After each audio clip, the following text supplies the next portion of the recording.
ঈশ্বৰে ইমান সময়ৰ কাৰণে আমালৈ পঠিয়ালে, সমাজখনৰ কাৰণে পঠিয়াইছে। এয়া আশীৰ্বাদহে দিছে, আশীৰ্বাদ দিছে, আমাক আশীৰ্বাদ দিছে। ৰাজবংশীয় সাহস, আশীৰ্বাদ, জাতীয় চেতনা এতিয়া উদ্ভাসিত হৈছে শদিয়াৰ পথাৰৰ পৰা, য'ত সুধাকণ্ঠ ইয়াতে জন্ম হৈছিলে, য'ত সুধাকণ্ঠৰ জন্মস্থান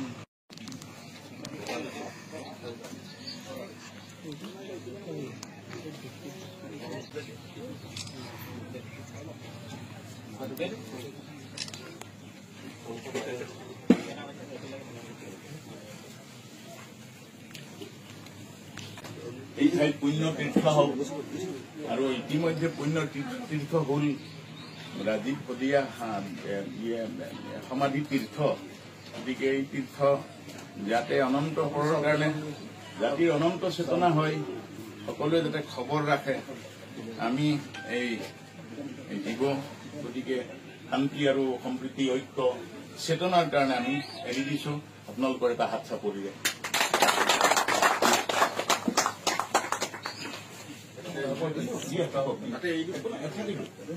আৰু মেলফাই আনিছে। ৰাজীৱ শদিয়া অমৰ হওক, ৰাজীৱ শদিয়া অমৰ হওক, ৰাজীৱ শদিয়া অমৰ হওক। জয় আই অসম, জয় আই অসম, জয় আই অসম।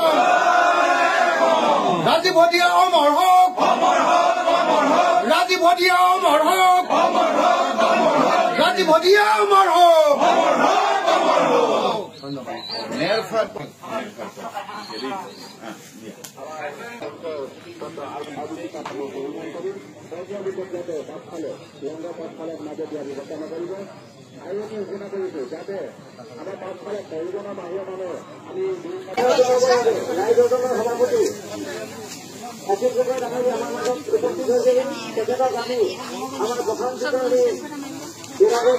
ধন্যবাদ জ্ঞাপন কৰিছো। ধন্যবাদ দিলে নহব, প্ৰসাদ দিব লাগিব।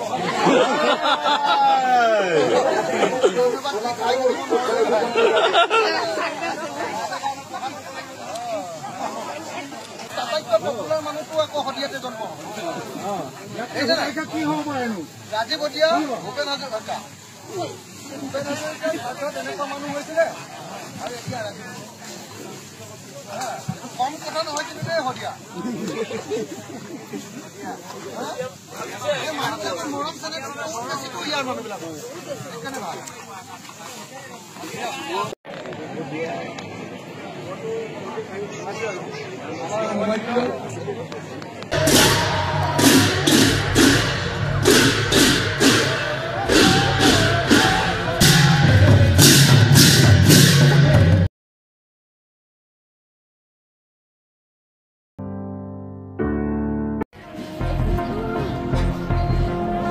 প্ৰিয়তম পুৰুষৰ প্ৰিয় শব্দৰে শেষ বিদায়।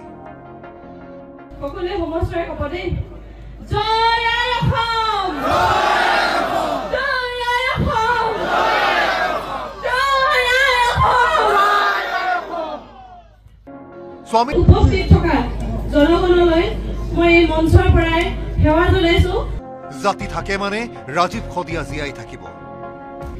অসমীয়া জাতিটো থাকে মানে ৰাজীৱ শদিয়াও জীয়াই থাকিব, এয়া মোৰ বিশ্বাস আৰু আশা। ল'ৰাটোকো আগবঢ়ালো জাতিটোৰ বাবে। ল'ৰা এটা দি থৈ গৈছে, ল'ৰাটোকো মই জাতিটোৰ কাৰণে আগবঢ়াই দিম। গীতেৰে সুৰেৰে ধনী মানুহজনৰ বিদায়, কান্দি কান্দি চকুৰ নৈ শুকাই শিল হল। মানুহজনৰ বিদায়ত অজস্ৰ লোকৰ সমাগম, কাহানিও নোপোৱা আদৰ সন্মান একেলগেই পালে মানুহজনে। এইবাৰ আৰু ৰ'ব নোৱাৰিলে, জয়া অসম ধ্বনিৰে হুক হুকাই কান্দিলে ৰাজীৱ শদিয়াৰ পত্নী উপাসনা বকৰিয়ানী।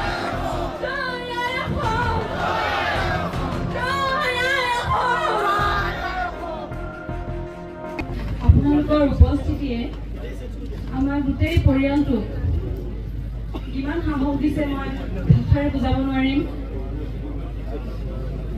মোৰ মানুহজন কায়িকভাৱে যদিও আঁতৰি গৈছে, তেখেত সদায় আমাৰ মাজত জীয়াই থাকিব। জাতিটো থাকে মানে ৰাজীৱ শদিয়া জীয়াই থকাৰ বিশ্বাস বুকুতে বান্ধিছে সহধৰ্মিনীয়ে।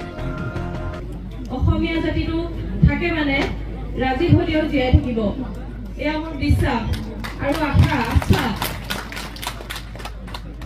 ৰাজীৱ শদিয়াই এৰি যোৱা পুত্ৰ সন্তানকো জাতিটোৰ বাবে আগবঢ়াবলৈ প্ৰতিজ্ঞাবদ্ধ ৰাজীৱ পত্নী। ৰাজীৱ দাই মোক তেখেতৰ হৈ ল'ৰা এটা দি থৈ গৈছে। ল'ৰাটোকো মই জাতিটোৰ কাৰণে আগবঢ়াই দিম। শিল্পীগৰাকীৰ শদিয়াৰ নিজ গৃহত অসমৰ ভিন্ন প্ৰান্তৰ পৰা অগণন লোকে পৰিয়ালক এশাৰী মাত দিবলৈ ভিৰ কৰিছেহি। গতিকে আদ্য শ্ৰাদ্ধৰ দিনটোতো ৰাইজক আপ্যায়ন কৰিবলৈ আজি বিশাল আয়োজন কৰে। উল্লেখযোগ্য যে প্ৰায় লক্ষাধিক অতিথিৰ বাবে ৩৩টা লংলত অতিথিক আপ্যায়ন কৰাৰ ব্যৱস্থা কৰে শদিয়াৰ প্ৰতিখন গাঁৱে। শদিয়াৰ প্ৰায় ২৪ জোৰা দলে পৰিৱেশন কৰে গায়ক। আদ্য শ্ৰাদ্ধৰ পিছৰ দিনটোত অৰ্থাৎ ১০ তাৰিখ সোমবাৰে প্ৰদৰ্শন হ'ব ভাওনা।